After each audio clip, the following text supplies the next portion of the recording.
Hello everyone, मैं हूं भूपेंद्र कुमार और मेरे चैनल बीजी मालवा में आपका स्वागत है। मैं आशा करता हूं आप सभी अच्छे होंगे। आज का जो डिस्कशन है वो कोरोना के बारे में है। कोरोना के बारे में अपन जो है साइंटिफिक तरीके से समझेंगे।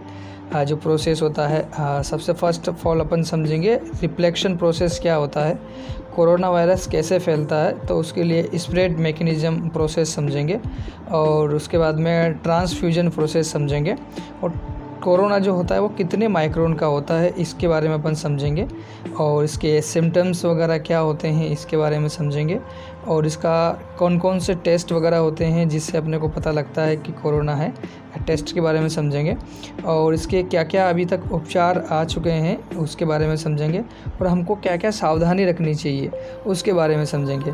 तो बिना देरी करे अपन वीडियो स्टार्ट करते हैं। अभी जो हम देख रहे हैं ये कोरोना वायरस का स्ट्रक्चर है। इसमें येलो कलर से जो दिखाई दे रहा है उसको एस प्रोटीन कहा जाता है और एस प्रोटीन का जो पूरा नाम है वो स्पाइक ग्लाइको प्रोटीन कहा जाता है इसका। और सेकंड लाइन में आप देख पा रहे होंगे आरएनए एंड एन प्रोटीन है इसके अंदर।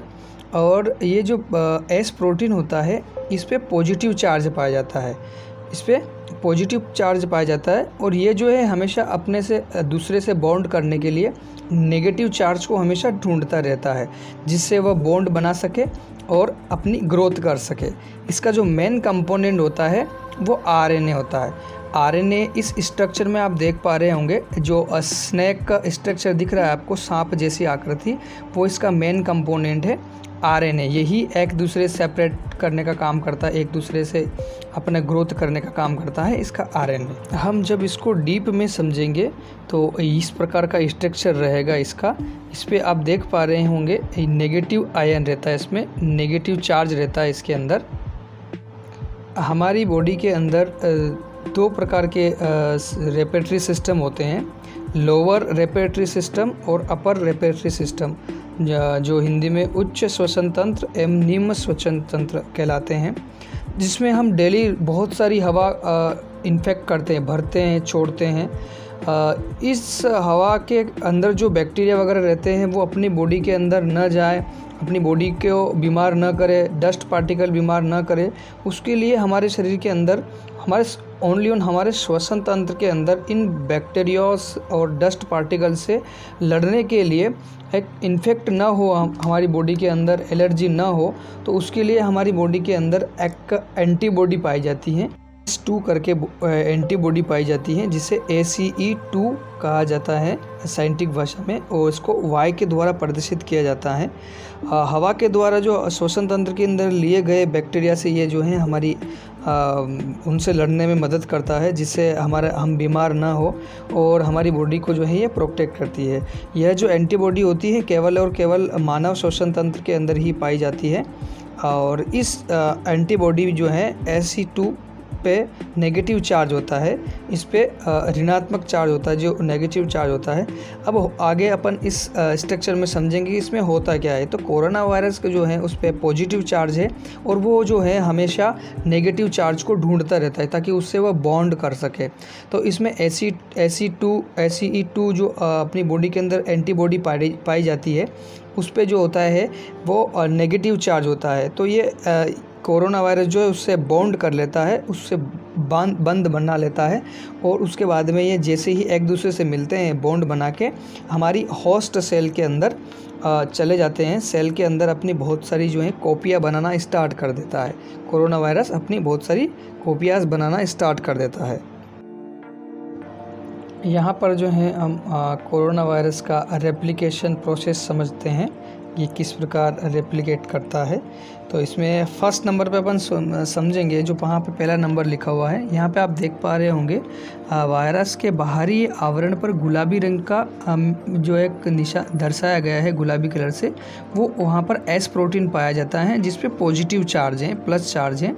जो आपको स्नैक टाइप दिख रहा है, सांप जैसी आकृति दिख रही है, वो इसका मेन आरएनए कंपोनेंट है।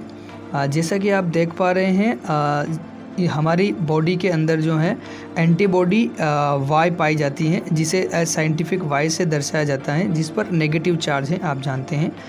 उदाहरण के तौर पे पहले नंबर पे जो कोरोना वायरस हमारे श्वसन तंत्र के अंदर एंट्री लेता है और जिस पर प्लस चार्ज होता है और एंटीबॉडी वाई पर माइनस चार्ज होता है, जो एक दूसरे से बॉन्ड बना लेते हैं। इसके बाद में 2 नंबर पे आप देख पा रहे हैं, ये जो हमारी सेल के अंदर होस्ट सेल के अंदर जो है अंदर एंट्री ले लेता है। और 3 नंबर पे अपन देख पा रहे हैं, 3 नंबर पे अपन देखेंगे तो यह वायरस जो है अपना पूरा स्ट्रक्चर खोल देता है, अपना जो आरएनए होता है उसको अपनी सेल के अंदर पूरी तरह से रिलीज़ कर देता है। और आप देख पा रहे हैं 3 नंबर से आगे अपन चलते हैं तो ये जो है सेल के अंदर, कोशिका के अंदर इसने अपना पूरा आरएनए छोड़ दिया है। इसके बाद में अपन देखते हैं तो आरएनए का जो है वो एमआरएनए सिंथेसिस होता है, अर्थात यह अपनी फोटोकॉपियाँ बनाना स्टार्ट कर देता है।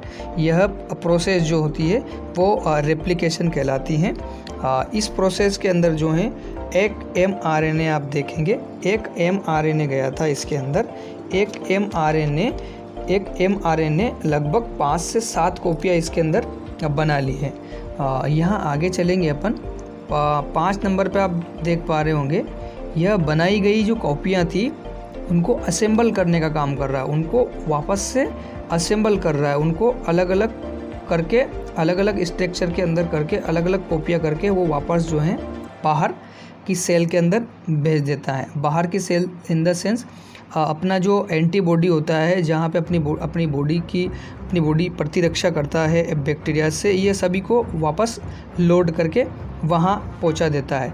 मैं यहाँ एक बात बताना चाहता हूँ कि ये जो वायरस होता है हमारी बॉडी का अंदर का तैयार किया गया प्रोटीन लेता है, हमारी बॉडी से एनर्जी लेता है और अपना डेवलपमेंट करता है, अपनी कॉपियाँ बनाता है और हमारे शरीर को बीमार करता है।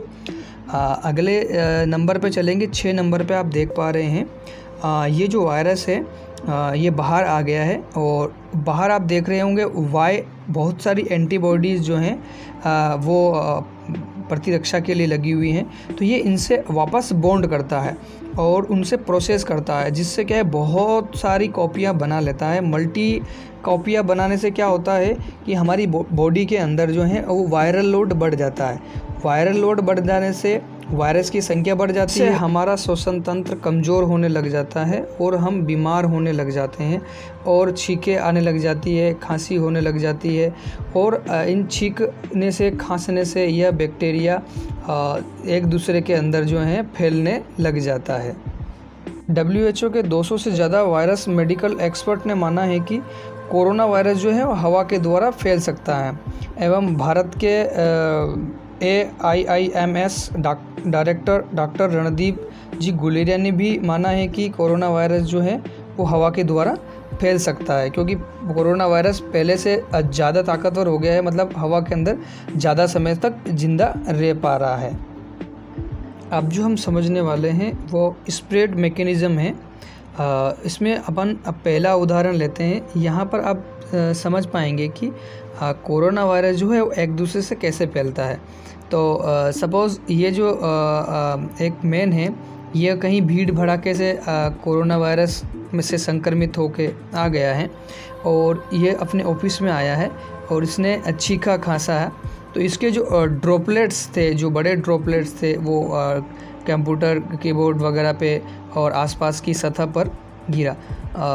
और दूसरे में जो अपन समझेंगे वो भारी भरकम जो ड्रॉपलेट्स होते हैं जो 1-2 मीटर के दायरे में नीचे गिर गए होते हैं, परंतु जो छोटी और महीन ड्रॉपलेट्स हैं वो हवा के अंदर रह जाती हैं।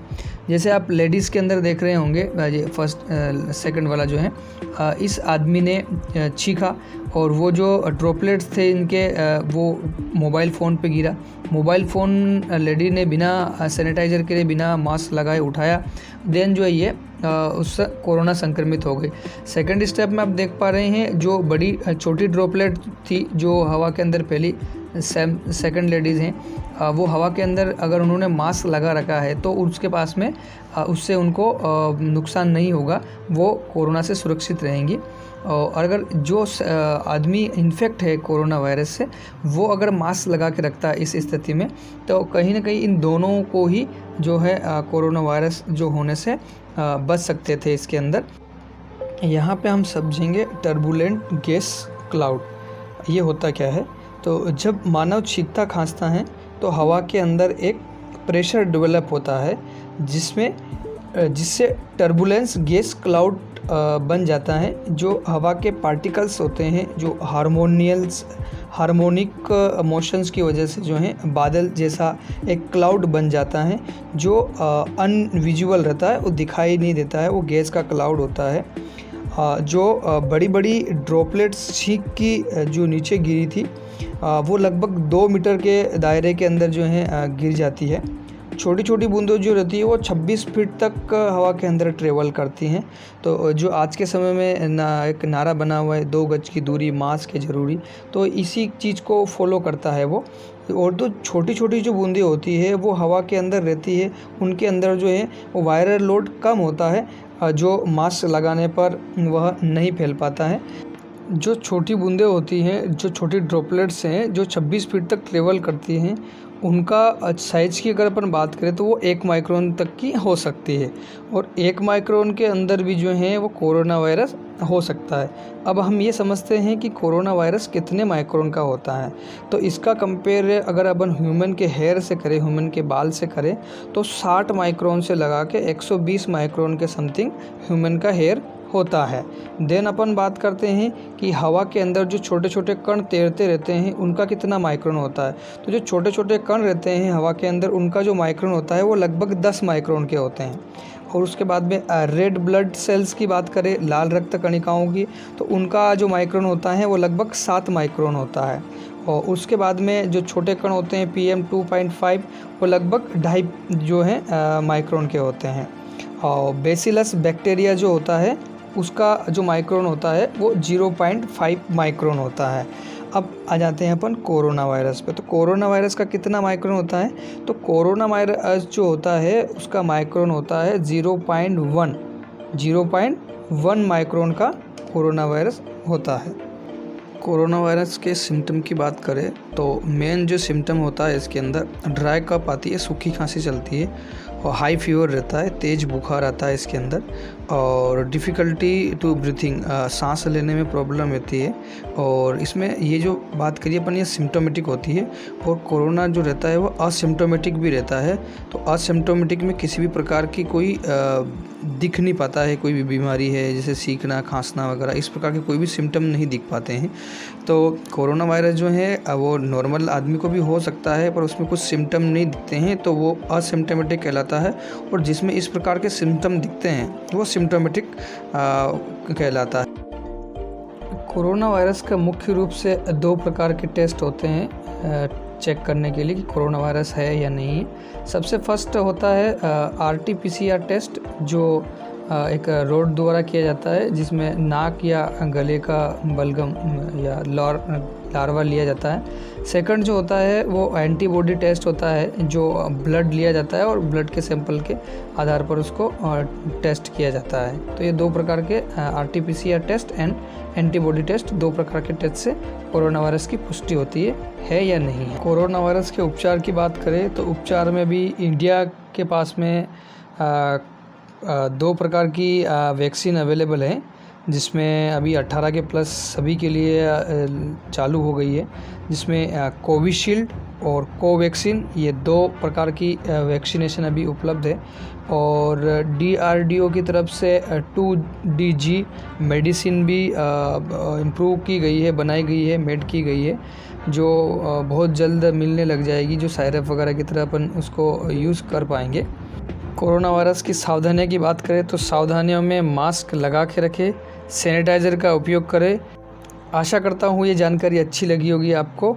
प्लीज़ कमेंट करके बताएं ये जानकारी कैसी लगी आपको। इसी प्रकार के नॉलेजेबल वीडियो मैं आगे भी लाता रहूँ, इसलिए आप मेरे वीडियो को लाइक करें और मेरे चैनल को आप सब्सक्राइब करें। अपना और अपनों का ध्यान रखें, 2 गज दूरी, मास्क है ज़रूरी, मास्क ज़रूर लगा के रखें।